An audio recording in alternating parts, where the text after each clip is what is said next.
Selamat sore teman-teman. Assalamualaikum warahmatullahi wabarakatuh.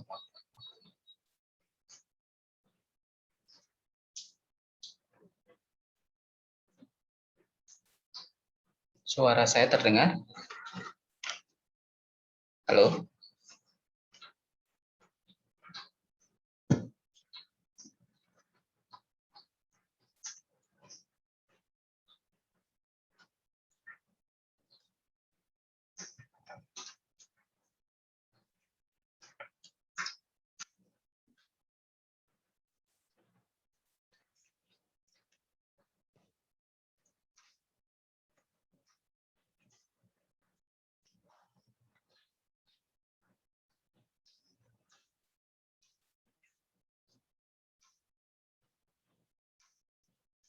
Baru 3 orang ya yang join.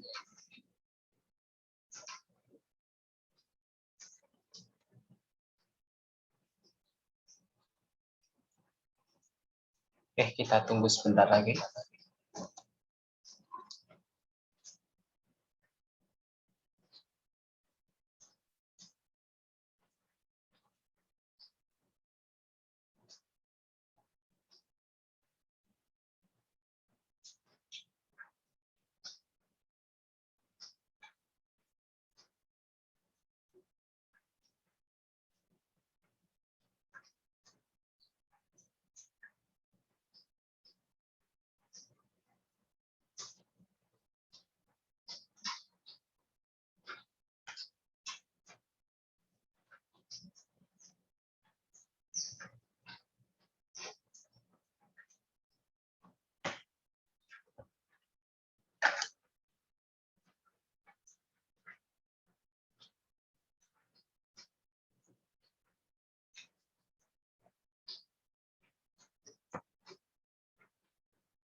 Halo, selamat sore teman-teman.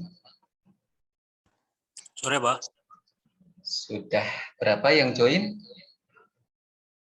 Berlima. Ya, 6, Pak. 6 orang ya. Oke, lumayan lah. Dari sekitar berapa sih? 15 ya? Kurang lebih 16, 17. Oh, iya.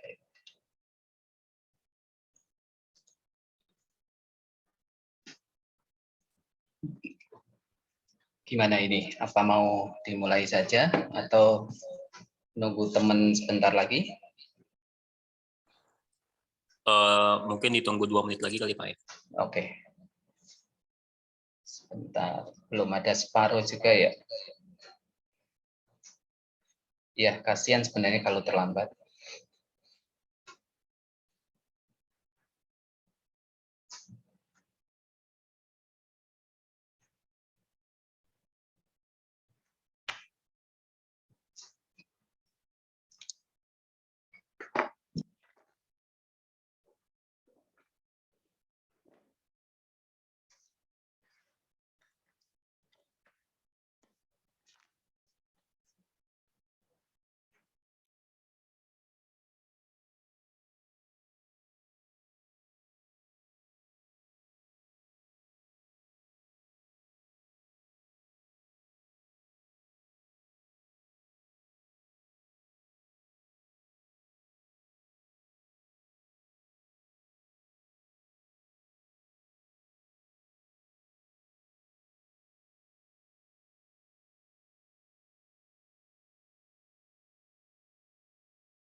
Oke, teman-teman, kita mulai saja ya.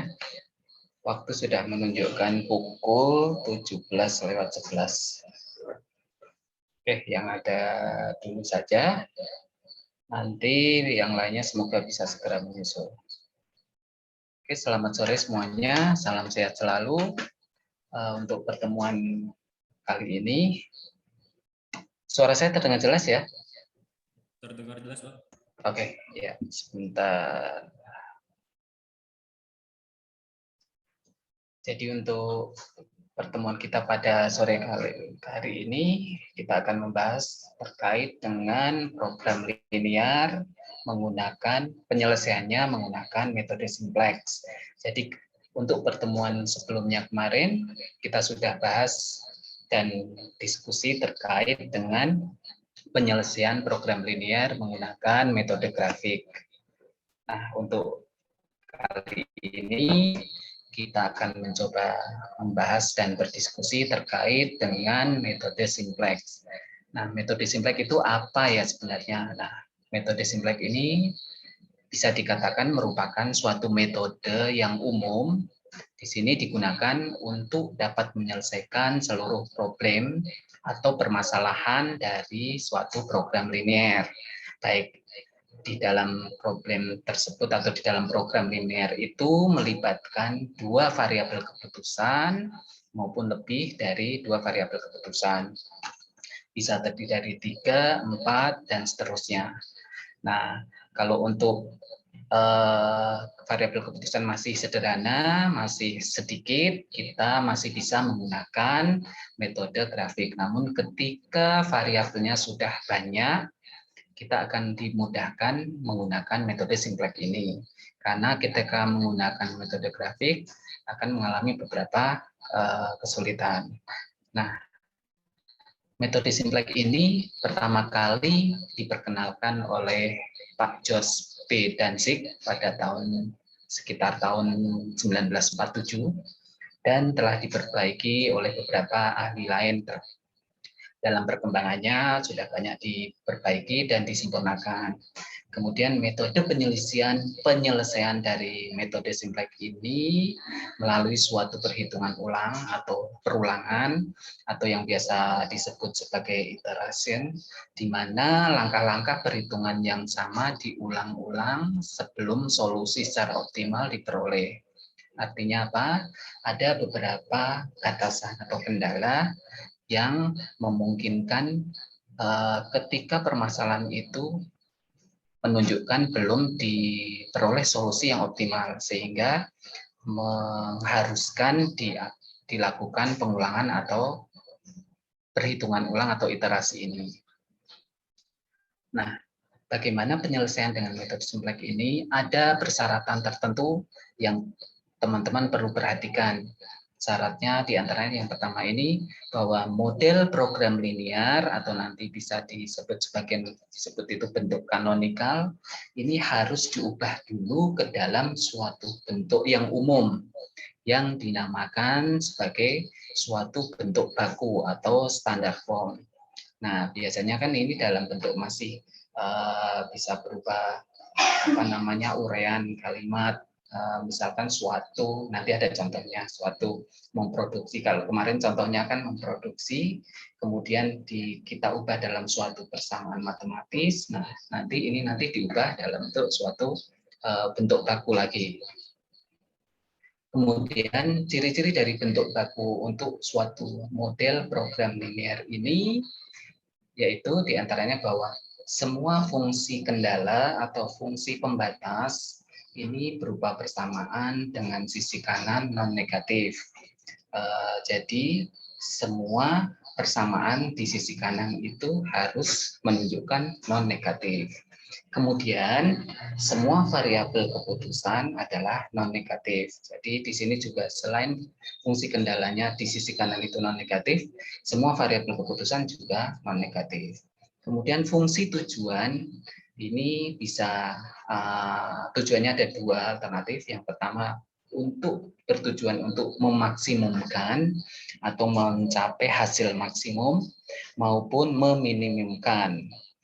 Meminimumkan biasanya terkait dengan biaya misalnya, untuk memaksimumkan terkait dengan pencapaian keuntungan atau profit. Kemudian bentuk standar dari metode simplex ini, fungsi tujuannya di sini bisa kita lihat. fungsi tujuan untuk memaksimumkan. Jadi ini bentuk bakunya ini Z seperti yang pernah kita bahas sebelumnya. Ini untuk tujuannya, fungsi tujuan, di mana persamaannya biasanya bentuk bakunya adalah C1 kali X1 ditambah C2 kali X2 ditambah seterusnya sampai Cn dikali Xn. Kemudian untuk fungsi pembatas, di sini dirumuskan rumus secara bakunya ini A11 kali X11 A11 sebenarnya kali X11 ditambah dengan A12 dikali X12 ditambah A1N dikali Xn. Ini kurang dari sama dengan B1. Kemudian dan seterusnya sampai A2N kali Xn kurang dari B2 ini untuk pembatas kedua. Dan seterusnya sampai pembatas ke M, di mana AM1 kali XM1 ditambah AM2 dikali AXM2 dan seterusnya sampai ditambah AMN kali XN kurang dari DM. Ini contoh sederhana aja dari fungsi tujuan dan fungsi pembatas. Kemudian di sini perlu teman-teman perhatikan juga bahwa metode simplex ini hanya bisa dipakai atau diterapkan atau diaplikasikan pada bentuk standar. Sehingga bila tidak dalam bentuk standar, kita harus mentransformasikannya menjadi bentuk yang standar. Nah, untuk lebih jelasnya nanti kita lihat pas ketika menemukan membahas contoh-contoh soal. Kemudian untuk memudahkan melakukan transformasi ke bentuk standar ini terdapat beberapa hal yang perlu diperhatikan. Ini yang pertama terkait fungsi pembatas. Fungsi pembatas ini suatu fungsi pembatas yang mempunyai tanda kurang dari sama dengan ini harus diubah menjadi suatu bentuk persamaan dalam artian bentuk standar dengan cara menambahkan suatu variabel baru yang dinamakan slack variabel. Jadi penjelasannya begini. Misalnya X1 ditambah X2 kurang dari sama dengan 0. Nah, untuk mengubah pertidaksamaan kurang dari sama dengan diubah menjadi sama dengan, maka perlu ditambahkan variabel slack namanya. Jadi secara jelasnya nanti saya kasih contoh untuk ketika menemukan persamaannya. Kemudian banyaknya slack variabel ini tergantung pada fungsi dari pembatas tersebut. Kemudian ada fungsi tujuan. Fungsi tujuan ini yang Z. Dengan adanya slack variabel pada fungsi pembatas, maka fungsi tujuan harus disesuaikan dengan memasukkan unsur slack variabel ini. Nah, karena slack variabel tidak mempunyai kontribusi apapun, tidak mempunyai kontribusi terhadap fungsi tujuan, maka konstanta untuk slack variabel tersebut dituliskan sebagai 0. Jadi seperti ini, fungsi tujuan ini untuk tujuan memaksimumkan. Jadi tadi yang Z sama dengan CX1 kali X1 ditambah CX2 kali. Nah, ini karena sisi kanan dipindah ruas ke kiri, ini tandanya menjadi negatif atau minus. Kemudian ini yang dimaksud dengan menambahkan variabel slack. Di sini menjadi minus 0 kali S1 dikurangi 0 kali S2 dan seterusnya sampai minus 0 kali Sn sama dengan NK. Ini nilai kanan, kita sebut sebagai nilai kanan. Nah, kemudian untuk fungsi pembatas di sini bila tadi hanya sampai A1N kali Xn, maka yang tadinya pertidaksamaan kurang dari sama dengan B1, kita ubah menjadi sama dengan, maka dengan menambahkan S1 ditambah untuk kendala pertama ini ditambahkan 0 S2 dan seterusnya sampai 0 SN. Kemudian untuk kendala atau pembatas kedua ditambahkan ini adalah S2 dengan konstanta 1, sedangkan S yang lain adalah 0 S1 plus 1 S2 plus 0 S3 ditambah 0 S4 dan seterusnya sampai 0 SN sama dengan B2. Begitu seterusnya. Jadi ketika A1X1 ditambah dengan A2X2 misalnya, yang awalnya kurang dari sama dengan B1 karena ini pertidaksamaan, untuk mengubah menjadi sama dengan, maka misalnya ini harus ada faktor penambahnya. Ini yang dimaksud dengan variabel slack ini. Nah, kita pahami dulu di sini, nanti untuk ketika menemukan contoh persoalan atau permasalahan, kita bisa lebih paham. Nah, di sini juga untuk AM1 kali XM1 ditambah seterusnya sampai di akhir ini AMN kali XN, maka ditambahkan di sini adalah ini harusnya 0 S1 ditambah 0 S2 dan seterusnya sampai tambah 1 SN sama dengan PM. Nah, di sini ini adalah variabel kegiatan, sedangkan yang S ini merupakan variabel slack. Disebutnya sebagai variabel slack atau variabel yang menambahkan karena dari pertidaksamaan kita ubah menjadi bersamaan.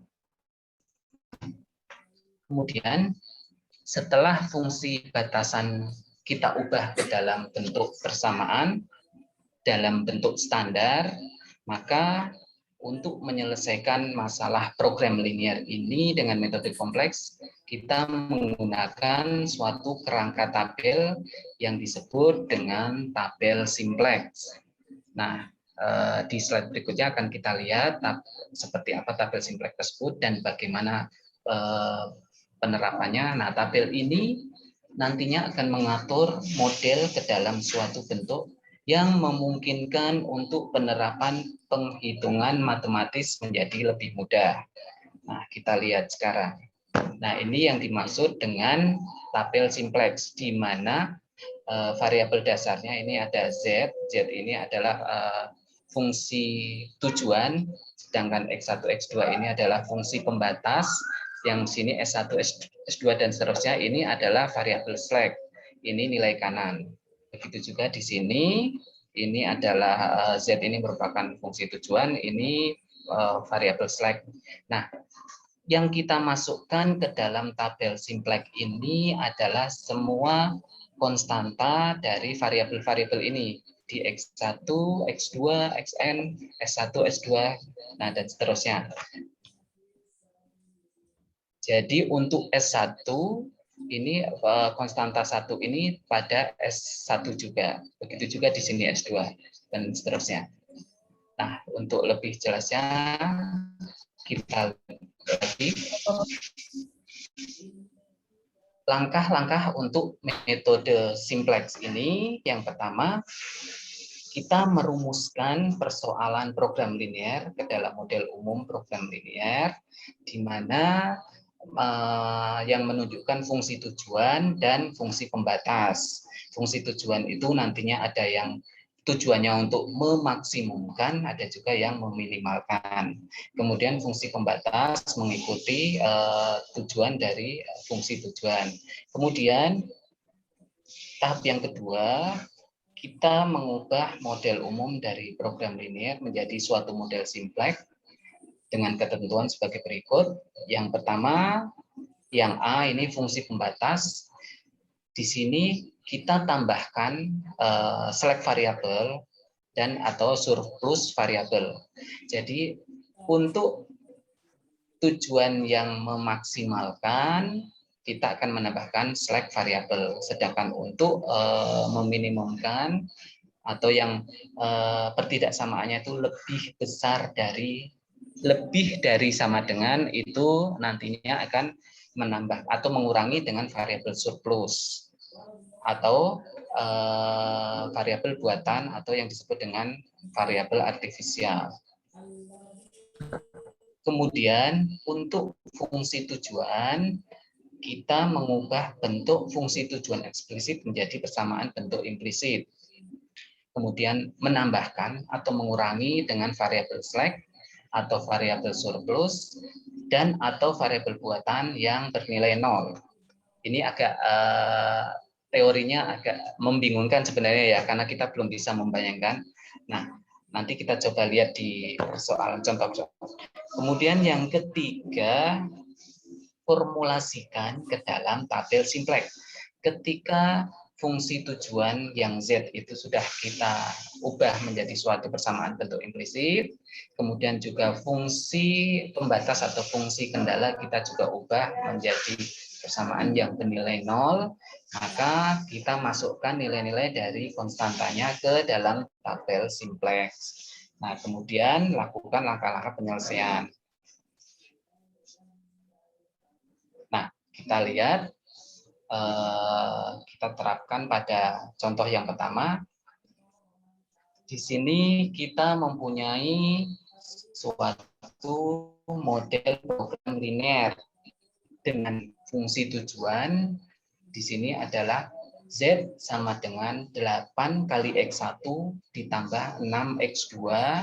Ini dalam satuan dalam ribuan rupiah, dan tujuannya adalah untuk memaksimumkan. Kemudian kita lihat fungsi pembatasnya, di mana fungsi pembatas ini menggunakan bahan A dengan persamaan 4 kali X1 ditambah 2X2 kurang dari sama dengan 60. Kemudian bahan yang B adalah 2X1 ditambah 4 kali X2 kurang dari sama dengan 48. Nah, kemudian fungsi pembatas berikutnya bahwa X1 dan X2 lebih dari sama dengan 0. Artinya apa? Ini katakanlah suatu produk, ada dua produk, yaitu produk X1 dan produk X2, di mana ini akan diproduksi menggunakan bahan A dan bahan B. Mengikuti persamaan bahwa 4 kali produk 1 ditambah 2 kali produk 2, ini bila menggunakan bahan A, itu maksimal tidak boleh melebihi dari 60 dari bahan A. Demikian juga ketika menggunakan bahan B, 2 kali produk pertama X1 dan 4 kali produk kedua itu harus kurang dari sama dengan 48.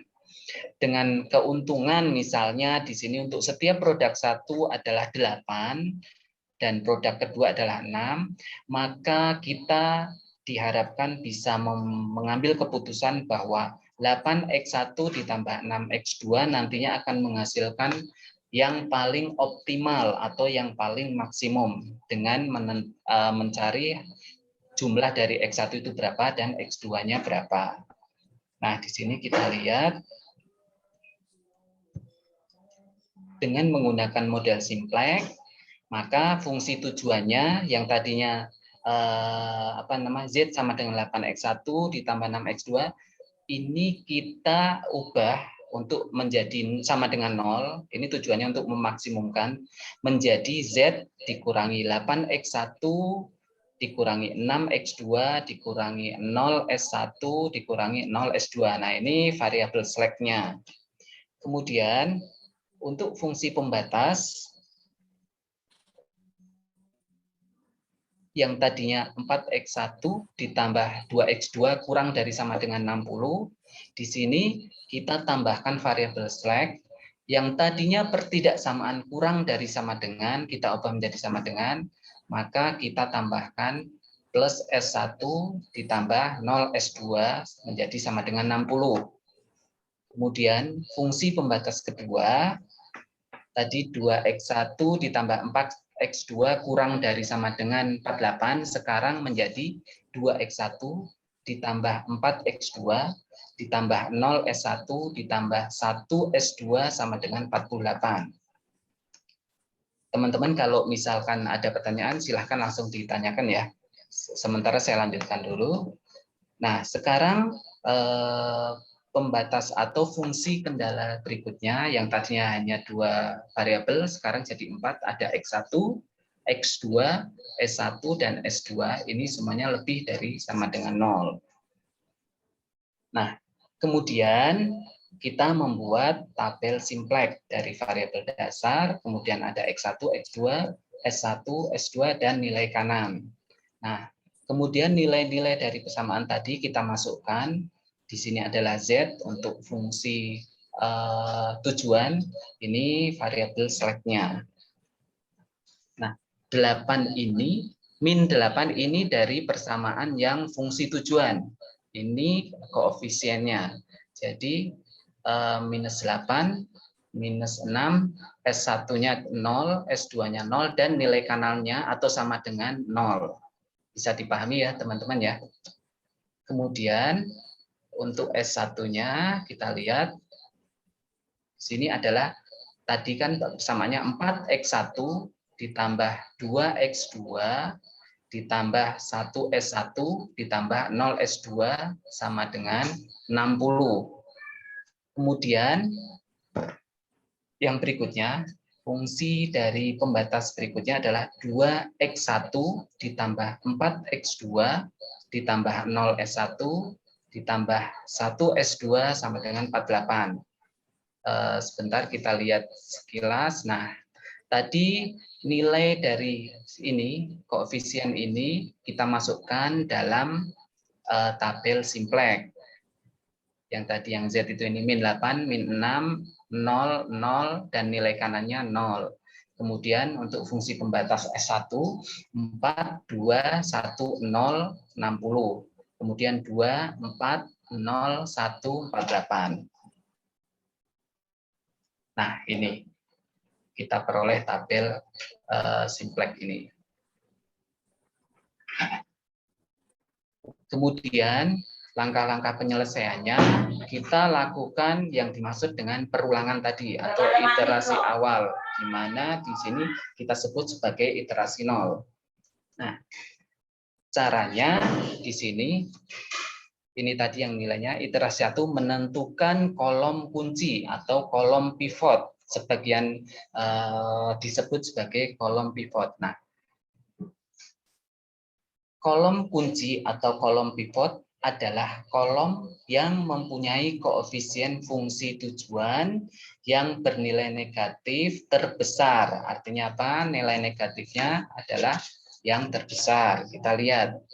Nah, di sini dari X1 dan X2 ini yang mempunyai nilai negatif terbesar adalah di sini minus 8 atau negatif 8. Sehingga kita tandain ini sebagai kolom kunci atau kolom pivot. Kemudian setelah kita mendapatkan kolom pivot atau kolom kunci, kita menentukan baris kunci, di mana nilai indeks ini menggunakan formulasi rasio, di mana nilai kanan dari fungsi pembatas dibagi dengan nilai kolom kunci dari fungsi pembatas. Kemudian baris kunci ditetapkan sebagai nilai indeks yang terkecil tapi dalam positif. Nah, kita lihat. Jadi ini nilai fungsi, nilai indeks adalah nilai kanan fungsi pembatas, ini nilai kanannya dibagi dengan kolom dari kolom kunci. Misalkan ini indeksnya di sini adalah 60 dibagi 4 sama dengan 15. Kemudian di sini 48 dibagi 2 sama dengan 24. Begitu.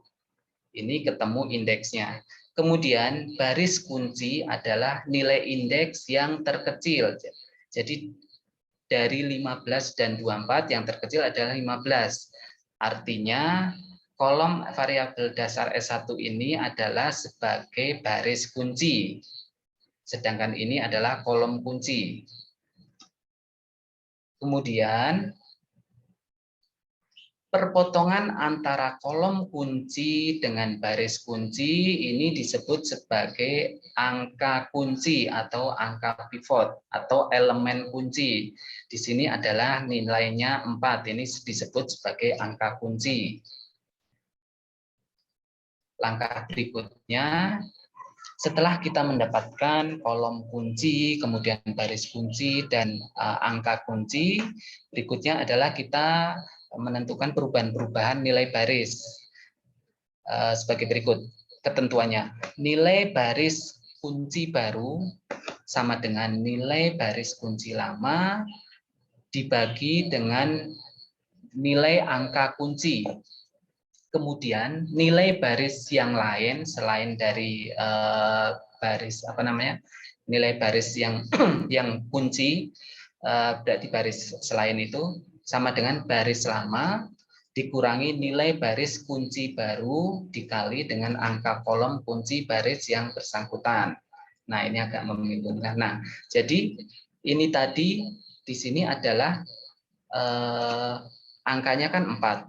Semuanya dalam satu baris ini yang kolom kunci semuanya nilainya dibagi 4.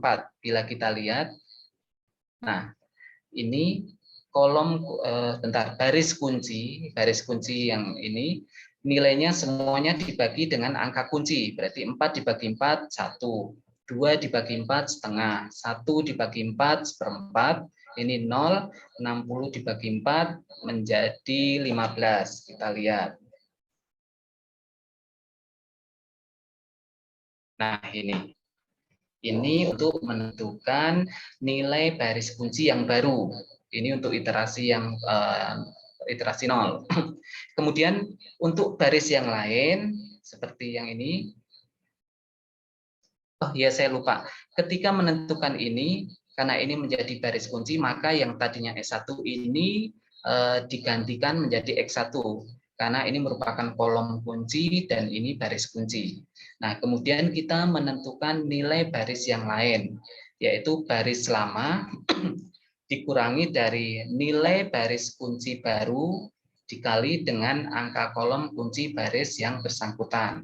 Jadi untuk menentukan nilai ini, kita menggunakan nilai yang lama yang di sini dikurangi dari nilai baris angka baru dikalikan dengan angka kolom baris yang bersangkutan. Seperti ini. Kita lihat ini nilai kuncinya adalah 1. Jadi di sini ini untuk menentukan di sini adalah 2 dikurangi 1 kali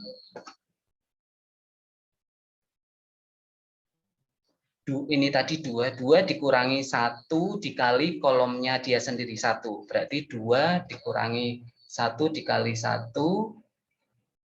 Sebentar. Nah, ini. Sebentar. Kok jadi kebanyakan. Kita masuk kemudian mengubah nilai-nilai selain pada baris kunci. Sebentar saya ulangi. Ini kan menentukan nilai dari baris kunci. Kemudian mengubah nilai-nilai selain pada baris kunci. Rumusnya di sini adalah baris baru sama dengan baris yang lama dikurangi koefisien pada kolom kunci dikali nilai baru dari baris kunci.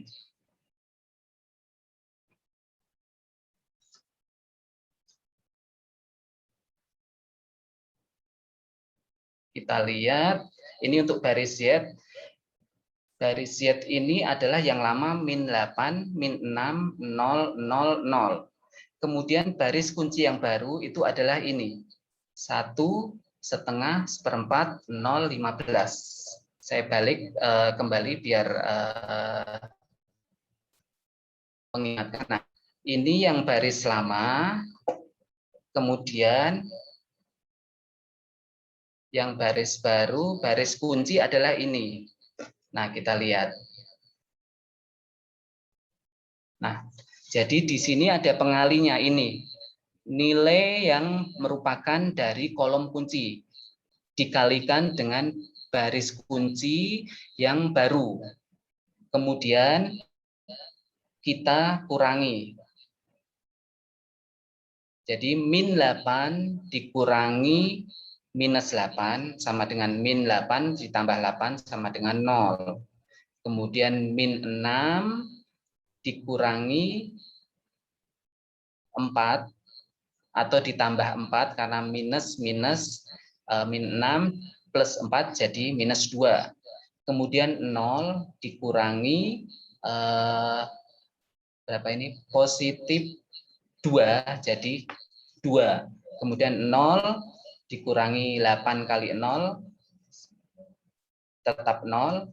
Kemudian 0 ditambah 8 kali 15 adalah 120. 0 min 8 jadi positif 8 dikali 15 sama dengan 120. Sampai di sini ada pertanyaan? Mungkin barangkali ada yang masih bingung atau masih bisa dipahami? Minta tolong untuk diulangi, Pak, Ya. penjelasannya. Ya, ini memang agak rumit nih. Oke, jadi gini. Pertama, sebentar. Nah, ini kan dari persamaan fungsi tujuan. Koefisiennya kita masukkan dalam tabel simplex. Ini fungsi pembatas yang pertama. Ini juga koefisiennya dimasukkan. Kemudian ini pembatas kedua. Sampai di sini bisa dimengerti ya, teman-teman ya. Nah, kemudian kita menetapkan kolom kunci. Kolom kunci itu adalah yang mempunyai nilai negatif terbesar. Kita lihat dari kolom ini, yang dua kolom ini, X1 dan X2, yang mempunyai nilai negatif terbesar adalah ini, negatif 8 dibandingkan dengan ini negatif 6. Sehingga X1 ini kita tentukan sebagai kolom kunci. Kemudian kita menentukan baris kunci. Baris kunci caranya kita cari nilai indeks. Nilai indeks adalah rasio atau perbandingan antara nilai kanan fungsi pembatas dibagi dengan nilai dari kunci kolom kunci pembatas. Tadi kita sebut ini kolom kunci sehingga nilai kanannya dibagi dengan nilai kolom kunci. Contohnya seperti ini, 60 dibagi 4, indeksnya adalah 15. Ini 48 dibagi 2 sama dengan 24. Nah, yang menentukan baris kunci adalah nilai indeksnya yang terkecil. Ini antara 15 dan 24, ini yang lebih kecil 15. Makanya ini dipilih sebagai baris kunci. Jadi ini kolom kunci karena ini negatif terbesar, sedangkan ini baris kunci karena indeksnya terkecil. Sampai di sini bisa dipahami? Lanjut. Oke. Nah, saya ulangi, perpotongan antara kolom kunci dengan baris kunci disebut sebagai angka kunci. Nah, di sini angka kuncinya adalah 4.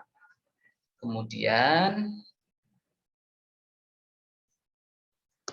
kita tentukan nilai baris kunci baru yang tadinya ini tadi 4 dan seterusnya, ini sebagai baris kunci. Kita tentukan nilai barunya dengan cara nilai baris kunci yang lama yang tadi ini 4, kemudian 2 dan seterusnya dibagi dengan nilai dari angka kuncinya, nilai angka kunci yaitu 4. Semuanya di sini dibagi 4. Jadi 4 dibagi 4 1. Tadi di sini 2 dibagi 4 2. Setengah.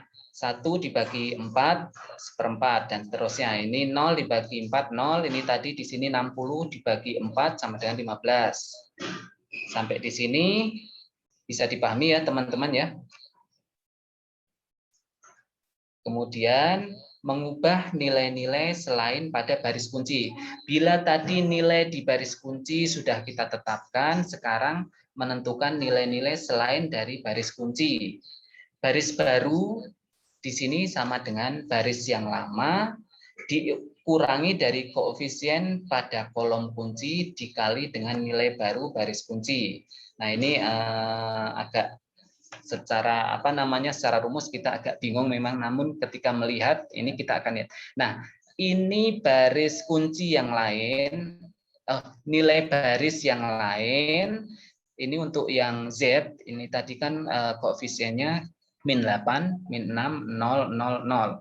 Sedangkan ini adalah nilai dari baris kunci yang baru, yang tadi yang 1,5. Nah, caranya menentukan nilainya adalah nilai dari kolom kuncinya, koefisien dari kolom kuncinya, yang tadi ini kan tadi kolom kunci, maka kita ambil untuk dikalikan dengan nilai dari baris kunci yang baru. Kemudian untuk mengurangkan, nah maksudnya ini, baris yang lama dikurangi dari koefisien pada kolom kunci, kemudian dikalikan dengan nilai baru dari baris kunci. Jadi ini yang baris lamanya, kemudian koefisien pada kolom kuncinya itu ini. Kenapa ini? Karena ini tadi kan satu kolom dengan min 8 dan 4 yang menunjukkan angka kunci. Makanya min 8 ini dikalikan dengan nilai baru dari baris kunci. Yang ini tadi dibagi semua dengan angka kunci. Jadi min 8 dikurangi min 8 kali 1 sama dengan 0. Kemudian min 6 dikurangi min 8 kali setengah sama dengan minus 2. Kemudian 0 dikurangi minus 8 kali seperempat sama dengan 2. 0 dikurangi minus 8 kali 0 sama dengan 0. 0 dikurangi minus 8 kali 15 sama dengan 120. Sampai di sini sudah bisa dipahami? Bisa ya? Oke, saya lanjutkan.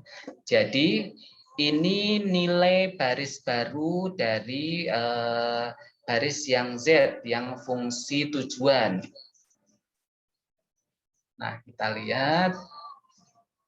Nah, ini baris lamanya, ini koefisien pada kolom kunci.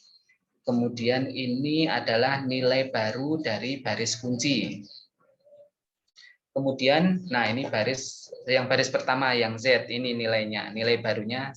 Kemudian bila kita lihat baris ketiga atau batasan yang kedua, karena batasan pertama ini merupakan tadi disebut sebagai kolom kunci, baris kunci, udah ketemu nilainya. Nah, sekarang kita mengubah baris ketiga atau batasan yang kedua. Bila nilai yang lama adalah 2, 4, 0, 1, 48. Kan tadi 2x1 ditambah 4x2 ditambah 0s1 ditambah 1s2 sama dengan 48. Ini koefisien dari nilai lama dari baris ketiga.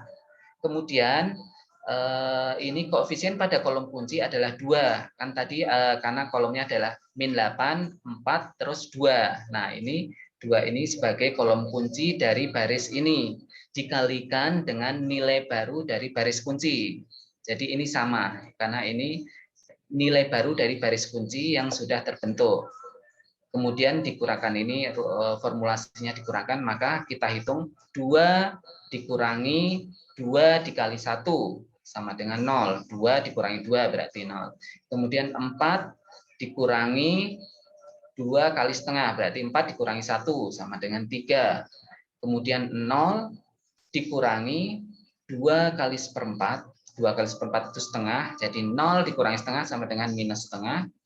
Kemudian 1 dikurangi 2 kali 0, berarti 1 kurangi 0 sama dengan 1. Dan terakhir 48 dikurangi 2 kali 15 dikurangi 30 sama dengan 18. Jadi ini nilai baru dari baris ketiga. Bila kita buat tabel yang baru, ini nilai yang baru dari yang baris yang Z, ini yang baris kunci, kemudian ini yang baris ketiga atau batasan kedua. Sehingga kita peroleh tabel yang baru itu tadi iterasi yang 0. Jadi kita peroleh untuk X1-nya di sini, ini X2, S1, S2. Nah, ini tadi karena udah jadi baris kunci, maka S1-nya diubah jadi X1. Nah, kita lihat, ini yang nilai yang baru. Kemudian setelah ketemu hasil dari iterasi 0, karena masih ada yang bernilai negatif di Z, di fungsi tujuan, sebentar. Nah, kita melanjutkan, selama Z ini masih ada yang negatif, berarti kita akan ulang lagi. Ini harus 0 atau positif di fungsi tujuannya. Kita lanjutkan dengan iterasi berikutnya. Langkahnya diulang sama, kita menentukan kolom pivot atau kolom kunci. Di sini adalah yang nilainya negatif terbesar adalah di sini, -2, sehingga kolom X2 ini merupakan kolom kunci. Kemudian setelah ketemu kolom kunci, kita menentukan baris kunci. Baris kunci yaitu tadi bila kita ingat menggunakan indeks, jadi nilai kanan dibagi dengan nilai dari kolom kunci. Jadi min 15 dibagi setengah sama dengan 30. Kemudian yang baris di bawahnya 18 dibagi 3 sama dengan 6. Ingat, baris kunci adalah nilai indeks yang terendah. Jika kita bandingkan 30 dengan 6, di sini adalah yang terendah ada 6. Sehingga baris S2 ini atau baris kolom yang di bawah ini kita tandain sebagai baris kunci. Kemudian kita ingat perpotongan antara kolom kunci dengan baris kunci ketemu dengan yang dinamakan angka kunci atau nilai angka pivot. Nah, di sini angka kuncinya adalah 3. Sampai di sini bisa dipahami ya. Oke, teman-teman, saya lanjutkan.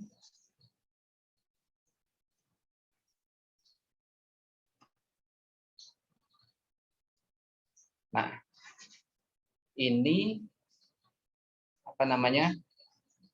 tabel simplex yang berikutnya untuk iterasi berikutnya untuk membuat nilai baru dari baris kunci sehingga ini S2-nya diubah jadi X2 adalah caranya semua nilai dari baris kunci dibagi dengan angka kunci. Kita ingat tadi di sini nilainya sebentar kita 3. Jadi semua di sini dibagi dengan 3.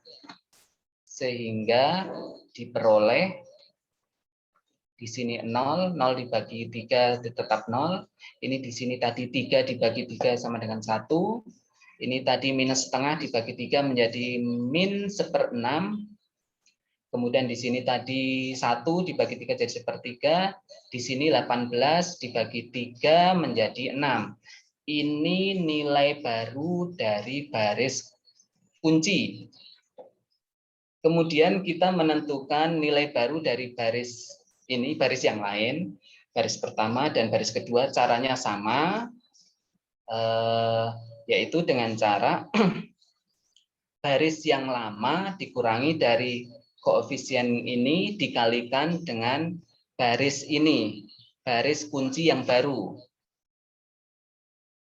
Sehingga kita dapatkan, nah ini kita dapatkan iterasi yang berikutnya ini 0, 0, 5/3, 2/3, 1/32. Begitu juga ini. Ini caranya sama dengan yang iterasi yang pertama tadi. Setelah ketemu hasil dari iterasi berikutnya ini iterasi 1, tadi iterasi 0, ini iterasi 1, kita lihat bahwa fungsi tujuan di sini sudah tidak ada yang negatif. Sehingga pada iterasi 2 atau terlihat bahwa koefisien fungsi tujuan sudah tidak ada lagi yang mempunyai nilai negatif. Sehingga proses perubahan sudah selesai Dan hasil ini menunjukkan penyelesaian dari persoalan program linear dengan metode simplex dan sudah mencapai hasil optimum dengan hasil sebagai berikut. X1-nya adalah 12, X2-nya sama dengan 6. Kita lihat X1-nya adalah 12 dan X2-nya sama dengan 6. Dan keuntungan maksimumnya ini 132 Z-nya. Ini tadi kan dalam ribu, jadi hasilnya di sini Z maksimum sama dengan 132.000. Ini metode simplex memang sedikit rumit kalau kita belum banyak berlatih, sering lupa.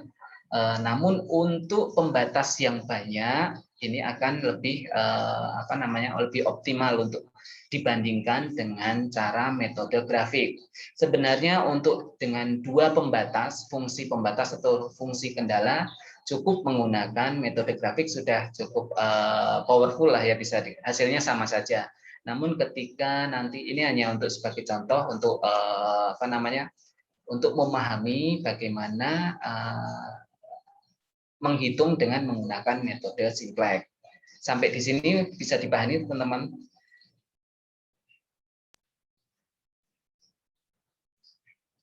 Kita lihat contoh kedua. Siapa tahu nanti semakin mudah-mudahan teman-teman bisa semakin memahami. Nah, untuk contoh kedua di sini terdapat model program linear dengan fungsi tujuannya masih sama, yaitu mencari hasil yang maksimum dari fungsi Z atau fungsi tujuan sama dengan 15X1 ditambah 10X2. Ini dalam 10.000. Kemudian fungsi pembatasnya atau fungsi kendalanya, bahan A, X1 ditambah X2 kurang dari sama dengan 600. Kemudian untuk bahan B, 2X1 ditambah X2 kurang dari sama dengan 1000. Dengan fungsi pembatas yang lain yaitu X1, X2 lebih dari sama dengan 0. Nah, kemudian kita buat dalam model simplex, fungsi tujuannya adalah memaksimumkan sehingga nilai dari sisi kanan kita pindahkan ke sisi kiri menjadi negatif atau Z minus 5X1, minus 10X2, minus 0S1, ini variabel slack-nya, 0S1 minus 0S2 sama dengan 0. Kemudian kita lihat fungsi pembatasnya, yang tadi X1 ditambah X2 kurang dari sama dengan 600, kita ubah pertidaksamaan menjadi persamaan dengan menambahkan variabel slack, yaitu X1 ditambah X2 ditambah S1 ditambah 0S2 sama dengan 600. Kemudian fungsi pembatas kedua, 2X1 ditambah X2 ditambah 0 kali S1 ditambah 1 kali S2 sama dengan 1000.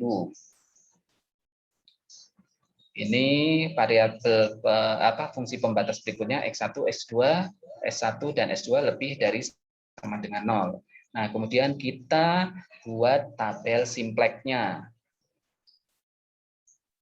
Ini yang tadi fungsi tujuan Z, ini adalah min 15, minus 10, 0, 0, 0. Kita ambil dari nilai koefisien ini, min 5, min 10, 0, 0, 0. Nolnya ini nilai kanan dari baris Z.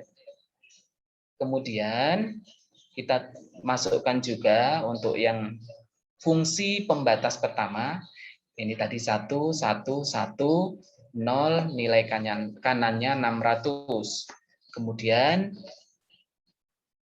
koefisien dari fungsi pembatas kedua, ini 2, 1, 0, 1, 1000. Kemudian, nah, kita langkah-langkah penyelesaiannya kita awali dengan iterasi awal atau iterasi 0, di mana dari nilai ini kita menentukan kolom kunci. Nah, mungkin teman-teman tahu di mana kolom kuncinya. Kolom kunci adalah nilai negatif terbesar. 1. Ya, benar. Nah, kita masih ingat kolom kunci adalah kolom yang mempunyai koefisien fungsi tujuan yang bernilai negatif terbesar. Sehingga ini minus 15. Jadi kita kita pilih ini sebagai kolom kunci. Kemudian kita menentukan baris kunci. Caranya menghitung rasio atau indeks di mana nilai kanan dibagi dengan nilai dari kolom kuncinya. Seperti ini, 600 dibagi 1. Nah, ini menentukan baris kunci. Nah, ini 600 dibagi 1, indeksnya 600. 1000 dibagi 2, karena ini kolom kuncinya ya. Dibagi nilai dari kolom kunci maksudnya. Dibagi 2 sama dengan 500. Sehingga kita ketemu baris kunci. Ingat, baris kunci adalah nilai indeks yang terkecil. Kita lihat ini 600, ini 500, sehingga baris kuncinya adalah di pembatas yang kedua, fungsi pembatas yang kedua. Perpotongan antara kolom kunci dan baris kunci disebut sebagai angka kunci. Nah, kita ingat ini adalah angka kunci. Langkah selanjutnya untuk menentukan nilai baru dari baris kunci, bahwa nilai semua dinilai baris yang lama dibagi dengan angka kuncinya. Tadi di sini adalah 2 dibagi 2, 1, ini 1 dibagi 2,5, 0 dibagi 2, 0, ini 1 dibagi 2,5, ini tadi 1000 dibagi 2, 500. Ini nilai baru dari baris kunci. Kemudian bagaimana mencari nilai baru dari baris yang lain? Caranya ini, nilai baris yang lain sama dengan baris yang lama, dikurangi nilai dari baris kunci yang baru, dikalikan dengan angka kolom kunci baris yang baru. Jadi nilai di sini yang lama dikurangi dari nilainya ini dikali dengan kolom yang baru. Kolom lagi. Nilai dari baris kunci yang baru. Nah, ketemu ini. Ini ingat, jadi nilai di sini yang lama dikurangi dengan nilai dari baris kunci yang baru dikali dengan angka kolom kunci baris yang baru. Begitu juga di baris yang Z, sehingga ketemu nilainya ini. Nah, kita lihat dari nilai di baris yang Z, baris fungsi dari tujuan, di sini masih ada nilai negatif. Nih, perhatikan apakah koefisien fungsi tujuan pada feedback masih ada yang bernilai negatif, ternyata masih ada, sehingga kita melanjutkan iterasi berikutnya. Kita cari lagi langkah yang sama, yaitu menentukan kolom kolom kunci, yaitu di sini min 2,5. Kemudian kita hitung indeks lagi. Di sini 100 dibagi setengah sama dengan 200, 500 dibagi ini setengah sama dengan 1000. Baris kunci adalah nilai yang yang terkecil di sini, 200, sehingga ini merupakan baris kunci. Kembali lagi, pertemuan atau perpotongan antara kolom kunci dan baris kunci disebut sebagai angka kunci. Ini angka kunci yang baru yang pada iterasi kedua. Kemudian semua di baris, untuk menentukan nilai baris kunci yang baru, semua nilainya dibagi dengan angka kunci. Tadi angka kuncinya 2, jadi di sini 2 dibagi 1 sama dengan 1. 2 dibagi 2 sama dengan 1. Di sini 4 dibagi 2 sama dengan 2, dan seterusnya. Begitu juga menentukan nilai baru dari baris yang lain. Ini mengubah baris pada angka kunci dan baris-baris lainnya. Masih sama, caranya nilai baris yang lama dikurangi dari nilai dari kolom kunci dikali dengan nilai dari baris kunci yang baru, sehingga diperoleh ini yang untuk pembatas kedua, Kemudian di sini adalah nilai dari Z.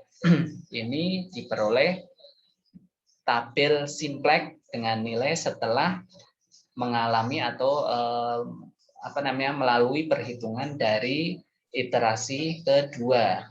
Kita lihat di sini dari fungsi tujuan, apakah masih ada yang negatif? Ternyata sudah tidak ada. Sehingga bisa disimpulkan pada iterasi 2 terlihat bahwa koefisien fungsi tujuan sudah tidak ada lagi yang mempunyai nilai negatif. Proses perubahan sudah selesai dan ini menunjukkan hasilnya atau hasil penyelesaian dari persoalan program linear dengan metode simplex yang menunjukkan hasilnya sudah optimum atau maksimum dengan hasil sebagai berikut. X1-nya 400 dan X2-nya 200 dengan Z maksimum sama dengan 8.000. Kita lihat di sini X1-nya 400, X2-nya 200 dan Z-nya 8.000. Sampai di sini bisa dipahami? Bagaimana teman-teman?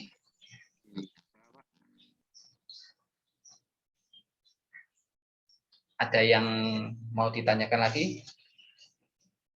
Yang sudah bergabung ada berapa orang ini? 9 orang ya? Ya, 9, Pak. Ya. Nanti teman-teman kalau yang mungkin belum bisa bergabung, yang teman-teman udah join dan paham, mohon dibantu ya, mohon dijelaskan. Barangkali ada teman yang nanya. Soalnya ini memang agak rumit kalau tidak mencoba dengan latihan persoalan atau contoh soal maksudnya. Oke, saya lanjutkan ke contoh ketiga. Ini terdapat model program linear dengan fungsi tujuan ini masih sama, yaitu untuk memaksimumkan dari fungsi tujuan. Di sini fungsi tujuannya adalah Z sama dengan 3X1 ditambah 3X2 dengan fungsi pembatas X1 ditambah X2 kurang dari sama dengan 15. Kemudian fungsi pembatas atau fungsi kendala berikutnya adalah 2X1 ditambah X2 kurang dari sama dengan 28. Berikutnya X1 ditambah 2X2 kurang dari sama dengan 20. Ini pembatas standar yang terakhir, X1 dan X2 harus lebih dari sama dengan 0. Nah, kita lihat langkah berikutnya. Ini masuk ke model simplex, di mana fungsi tujuannya adalah untuk memaksimumkan. Nah, ini fungsi tujuannya diubah menjadi nilai kanannya 0, sehingga semua yang koefisien dan variabel dipindah ke sisi kanan, sehingga menjadi Z minus X1, minus 2X1, minus 0 S1, minus 0 kali S2, minus 0 S3 sama dengan 0. Kemudian fungsi pembatas, kita ingat untuk pembatas pertama, yaitu X1 ditambah X2 ditambah S1. Koefisien S1-nya 1, yang lainnya S2 dan seterusnya sampai Sn, mungkin banyak, kebetulan ini hanya 3, ini semuanya 0, sama dengan 15. Berikutnya, fungsi pembatas yang kedua, di sini 2X1 ditambah X2, untuk S1-nya adalah 0, sedangkan untuk S2-nya adalah 1 kali S2, jadi ini S3 sampai Sn-nya juga 0, sama dengan 28. Kemudian ini pembatas yang ketiga, X1 ditambah 2 kali X2, ditambah 0 S1, ditambah 0 S2, ditambah 1 S3 atau S3 saja, sama dengan 20. Ini berikutnya adalah X1, X2, seharusnya ini ada S1, S2, dan S3 lebih dari sama dengan 0. Berikutnya, kita masukkan koefisien dari semua variabel yang tadi di fungsi tujuan dan fungsi pembatas ke dalam tabel simplex. Sehingga kita peroleh untuk baris Z, di sini koefisiennya adalah min 3, minus 2, 0, 0, 0, dan nilai kanannya 0. Berikutnya, untuk pembatas pertama, dari fungsi yang pembatas pertama tadi, kita peroleh koefisiennya 1, 1, 1, 0, 0, kemudian nilai kanannya 15. Kemudian kita lihat di fungsi pembatas kedua, kita dapatkan 2, 1, 0, 1, 0, nilai kanannya 28. Kemudian terakhir, untuk pembatas ketiga atau S3 di sini, koefisiennya adalah 1, 2, 0, 0, 1, dan nilai kanannya 20.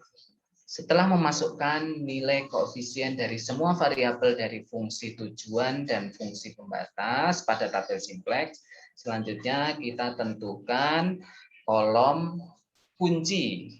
Ingat, kolom kunci adalah nilai dari Z, baris Z, nilai negatif terbesar. Di sini adalah minus 3 di kolom X1, sehingga kolom X1 ini kita tentukan sebagai kolom kunci. Kemudian kita hitung rasio nilai kanan dibagi dengan nilai yang ada di kolom kunci, sehingga menghasilkan indeks, yaitu untuk baris S1, 15 dibagi 1 sama dengan 15. Untuk baris S2, nilai kanannya 28 dibagi 2 sama dengan 14. Kemudian untuk baris S3, 20 dibagi 1 sama dengan 20. Dari nilai indeks ini, kita pilih nilai yang terkecil untuk mendapatkan baris kunci. Kita lihat, nah, jadi di sini adalah baris kuncinya. Kita ingat pertemuan atau perpotongan antara kolom kunci dan baris kunci, kita menemukan nilai dari angka kunci. Angka kuncinya ini adalah 2. Kemudian, yang ini tadi adalah baris kunci.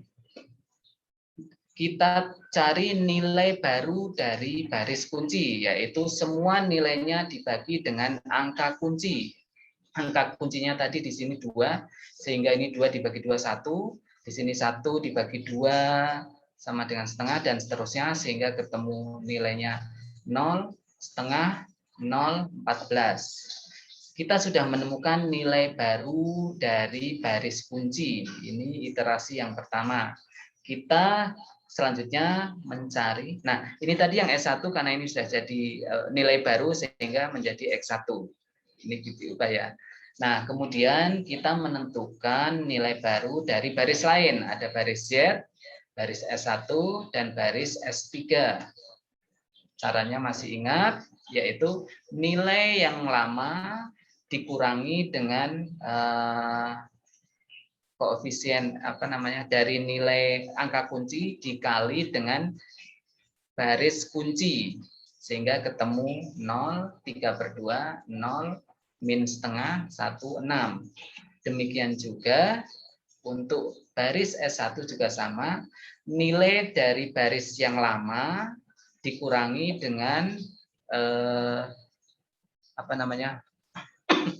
angka kunci dikali dengan, maksudnya ini yang di sini yang lama dikalikan dengan nilai dari baris kunci yang baru, sehingga diperoleh nilai ini 0, setengah, 1, min setengah, 0, dan 1. Begitu juga di baris Z, nilai yang lama di sini dikurangi dengan nilai ini yang lama di sini dikalikan dengan nilai dari baris kunci yang baru, sehingga diperoleh 0, min setengah, 0, 3/2, 0, dan 4/2.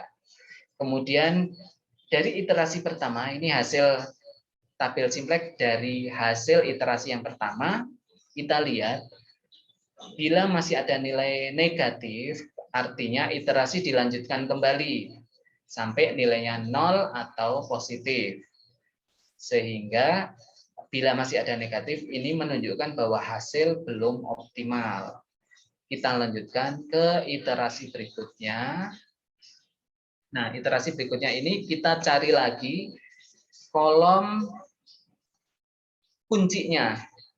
Ingat, kolom kuncinya adalah nilai negatif terbesar. Ini negatifnya cuma hanya ada satu, yaitu di X2, sehingga kolom X2 ini kita tentukan sebagai kolom kunci. Kemudian kita menentukan baris kunci, caranya menghitung rasio atau perbandingan nilai kanan dibagi dengan nilai di kolom kunci. 1 dibagi setengah sama dengan 2, 14 dibagi setengah sama dengan 28, 6 dibagi 3/2 atau 6 dikali 2/3, hasilnya 4. Dari nilai indeks yang terkecil itulah yang merupakan baris kunci. Ini kita pilih atau kita tentukan sebagai baris kunci. Nah, berikutnya perpotongan antara kolom kunci dan baris kunci disebut sebagai angka kunci. Angka kunci. Nah, berikutnya menentukan nilai dari baris kunci yang baru, yaitu semua nilai ini dibagi dengan angka kunci. Kita lihat, nah yang tadinya S2 sekarang menjadi X2. Ini semuanya dibagi tadi setengah dibagi setengah, kemudian ini semuanya dibagi dengan angka kunci. Kemudian menentukan nilai dari baris yang lain. Di sini ada baris Z, baris X1, dan baris S3. Ini masih sama. Di sini menjadi X1, di sini bahwa nilai dari yang lama, baris yang lama, dikurangi dari nilai kolom yang termasuk kolom kunci yang di sini tadi yang lama, dikalikan dengan semua baris kunci yang baru. Sehingga ketemu ini, 1,5, 0, setengah, 0, 14. Begitu juga baris yang lain. Di sini untuk baris S3-nya, caranya tadi nilai dari baris ini yang lama dikurangi dari nilai yang di sini yang lama, yang masuk kolom kunci, dikalikan dengan ini, nilai baris kunci yang baru. Jadi ini dikurangi ini dikali ini pointer saya kelihatan ya, ini dikurangi ini dikali ini sama dengan ini di sini. Begitu juga ini dan seterusnya. Jadi ini ketemu 0, 0, 0, negatif 3, 1, 1. Begitu juga di baris yang Z diperoleh 0, 0, 1, 1, 0, 43. Nah, sampai di sini kita lihat bahwa garis Z di sini sudah tidak ada negatif, sehingga di sini sudah sudah menunjukkan hasilnya. Sebutkan bahwa pada iterasi 2 terlihat bahwa koefisien fungsi tujuan sudah tidak ada lagi yang mempunyai nilai negatif. Proses perubahan ini sudah selesai dan hasilnya menunjukkan bahwa penyelesaian perhitungan persoalan program linear dengan metode Simplex sudah mencapai hasil optimum dengan rincian sebagai berikut. X1-nya adalah 14, X2-nya adalah 2, dan Z maksimumnya adalah 43. Bila kita lihat di sini X1-nya 14, X2-nya adalah 2, dan Z-nya 43. Sampai di sini teman-teman ada yang mau ditanyakan? Atau mungkin kalau masih bingung silahkan. Pak, mau tanya Pak, jadi untuk yang di variabel dasarnya itu bisa sampai SN ya Pak? Benar, Enggak. betul. Tergantung dari jumlah fungsi pembatas. Jadi kalau fungsi pembatasnya ini kebetulan 3, ya ini S3. Gitu. Kalau fungsi pembatasnya 10 atau 20 bisa jadi ya sampai S10, S20. Begitu Mas Fajar. Baik, terima kasih. Ya. Ada yang lainnya mungkin silahkan, mumpung ini jangan sampai Belum paham? Karena habis ini ada tugas ya. Mau tanya Pak, kalau Ya, yang di X1 atau X2-nya itu jika tidak negatif atau hasilnya itu kita masukkan di kolomnya itu udah positif, apakah itu perlu dihitung lagi Pak? yang mana? Yang untuk penentuan kolom kuncinya Pak. Kolom kunci. Jadi Kalau untuk menentukan apakah itu masih dilakukan iterasi lagi atau tidak, kita melihat baris Z. Baris Z ini atau fungsi tujuan ketika hasil tabel simplex udah diperoleh dari misalkan iterasi yang sekian, di sini bila masih ada negatif itu artinya hasilnya belum optimal. Nah, ketika sudah tidak ada negatif, itu artinya hasil yang diperoleh di tabel atau apa namanya metode simplex ini sudah menunjukkan hasil akhir dan hasilnya sudah optimal. Hasilnya di sini, di nilai kanannya. Itu merupakan koefisien dari X1-nya berapa, X2-nya berapa, dan maksimumnya berapa atau Z-nya. Begitu, Mas. Namun ingat, ketika di sini masih ada negatif, teman-teman harus mengulang lagi iterasinya. Biasanya bila pembatasnya banyak, pengulangannya atau perulangan iterasinya tentu juga lebih banyak. Begitu. Ada lagi?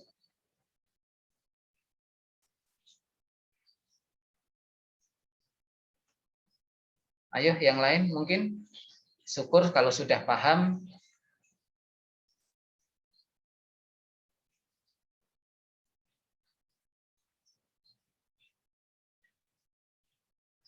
Kalau misalkan ada yang belum paham, saya akan ulangi.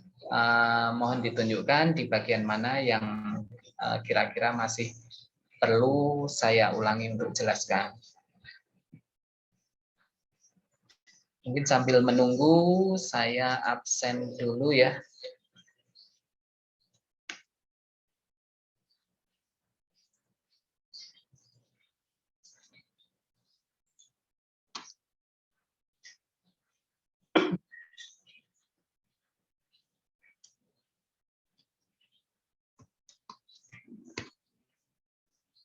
Oke, saya panggil yang pertama Abdallah Huzaifi. Abdallah Huzaifi, ada? Ada Pak, hadir. Oke. Ahmad Fauzi. Halo, Ahmad Fauzi. Nggak ada ya. Berikutnya, Atta Esa Nugraha. Atta Esa Nugraha. Tidak ada juga. Doni Wahyudi. Doni Wahyudi. Tidak ada juga. Hah? Hadir ya? Halo, Mas Doni. Esa Pak, bukan Doni. Kenapa? Kenapa? Halo, maaf suaranya kurang jelas. Esa Nugraha hadir Pak. Hadir ya, sebentar-bentar. Slide-nya saya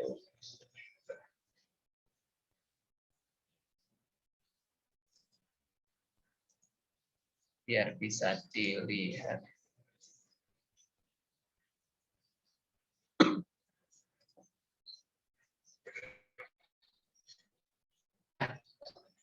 Tadi Mas Doni ada ya? Halo? Halo, saya nggak dengar. Kemudian, Fadli Marcelo Manalu. Hadir Pak.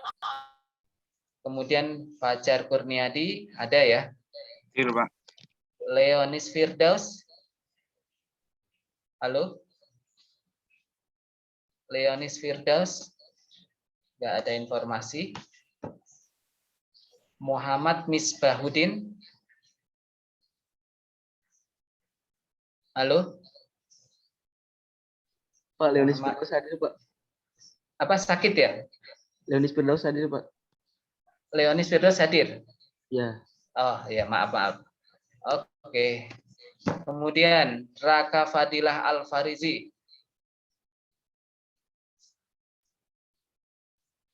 Nggak ada. Saya panggil sekali lagi, Raka Fadilah Al-Farizi. Nggak ada. Kemudian Reza Nur Arifin. Ada nggak? Hadir, Pak. Reza. Hadir. Ridwan Prasetya. Hadir, Pak. Oke. Rifki Setiawan. Ada Rifki Setiawan? Kalau tadi sih WA lagi apa masih ada pekerjaan tapi gabung Pak. Tadi gabung tapi masih ada pekerjaan gitu. Nyambi Oh, gitu gitu. Pak tadi. Ya. Ya. Sama si Mas Ridwan tadi juga WA Pak sama saya, dia Nah, ada acara apa? tapi nyambi sama Zoom gitu Pak. Oh, Mas gitu. Ridwan sama Mas Rifki Kalau masih sempat Zoom, saya anggap sebagai masuk. ya Oke. tadi ada Ya. WA ke saya. Ya, oke. Makasih informasinya Mas Fajar. Berikutnya, Rifki Algi Fauzan. Ada info nggak Mas Fajar? Sekali Ya, lagi, Mas Rifki Algi Fauzan. Nggak ada ya. Kemudian, Singgih Prastio. Hadir, Pak. Oke. Terakhir, Topan Firdaus. Kan tadi pas depan maghrib itu perjalanan pulang terjebak hujan Pak, tadi WA saya. Oh, berarti izin ya. Ya, tapi Oke. tidak Zoom kan? Halo, Pak. Ya, saya ulangi dari awal. Yang tidak ada kabar Ahmad Fauzi, kemudian Atta Esa Nugraha. Pak. Oh, ada, sorry. Tadi saya mungkin yang enggak. Makanya saya ulangin. Kemudian Doni Wahyudi nggak hadir, nggak ada kabar. Berikutnya lagi yang nggak ada kabar Muhammad Misbahuddin, kemudian Raka Fadilah Al-Farizi, kemudian Rifki Algi Fauzan, dan terakhir Topan Firdaus izin. Yang lainnya hadir. Oke. Kalau tidak ada pertanyaan lagi, mungkin saya cukupkan, sekalian belum pada sholat ya. Nah, ini segera saya kirim karena ada tugas. Jadi sebentar saya tampilkan sekilas.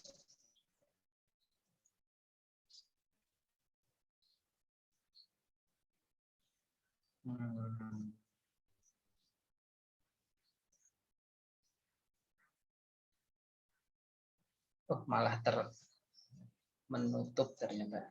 Sebentar.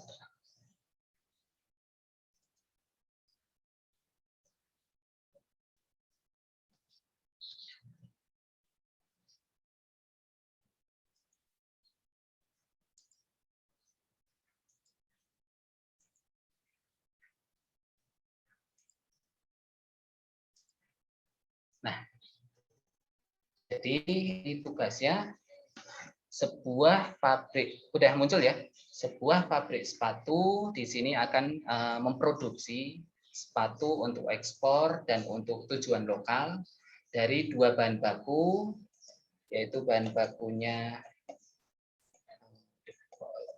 nah, sebentar, bahan bakunya M1 dan M2 berdasarkan tabel berikut di bawah.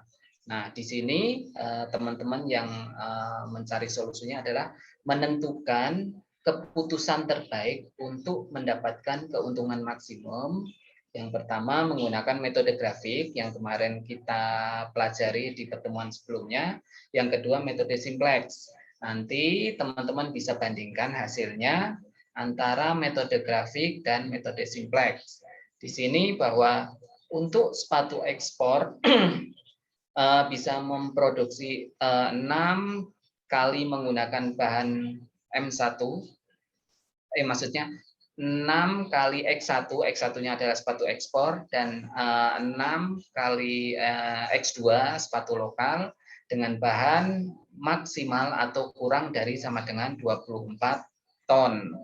Kemudian untuk bahan baku yang kedua, 1X1 ditambah 2X2 kurang dari sama dengan 6. Kemudian keuntungannya dari setiap satu sepatu ekspor bisa menghasilkan 5 dalam ribuan, jadi $5.000. Kemudian sepatu lokalnya adalah 4. Jadi teman-teman akan menentukan ini 5x1 ditambah 4x2 akan menghasilkan nilai yang paling maksimum. Kira-kira itu. Kemudian mohon teman-teman langsung dikerjakan. Ini batas waktunya besok selama tanggal 26 aja. Jadi mohon hasilnya dikirim email, ini emailnya.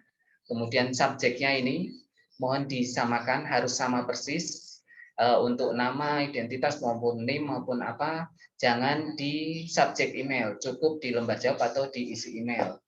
Mungkin itu yang terkait dengan tugasnya. Selamat bekerja. Apa? Ya, Pak, mohon maaf sebentar, Pak.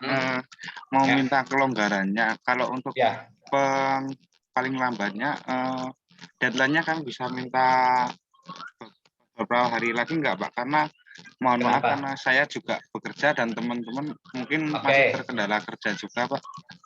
Mau kapan? Kalau minggu bagaimana, Pak? Kayak atau mungkin pertemuan depan deadline-nya gitu, Pak. Seperti tugas teman-teman dosen yang lain gitu, Pak. Oh ya, ya sudah. Oke, kalau gitu. Ya, oke. Ya udah berarti ini. Mohon maaf ya, Pak. Ya, berarti sebelum pertemuan depan ya. Oke, nanti saya ubah dulu, habis itu saya kirim ke grup.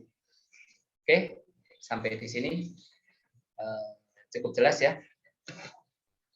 Oke, sudah 6:30, belum istirahat, maksudnya belum sholat bagi yang muslim. Ya, Pak. Saya mengucapkan banyak terima kasih. Oke, jadi kita sepakat dikumpulkan sebelum minggu depan, sebelum jam 5. Oke. Lebih cepat, lebih baik. Artinya apa? Nggak usah ditunda-tunda. Begitu teman-teman punya waktu, langsung kerjakan, kirim aja. Oke, ya. Itu, terima kasih atas perhatian. Saya mengucapkan banyak terima kasih. Selamat malam. Salam sehat selalu. Wassalamualaikum warahmatullahi wabarakatuh. Waalaikumsalam. Terima kasih, Pak. Ya, sama-sama.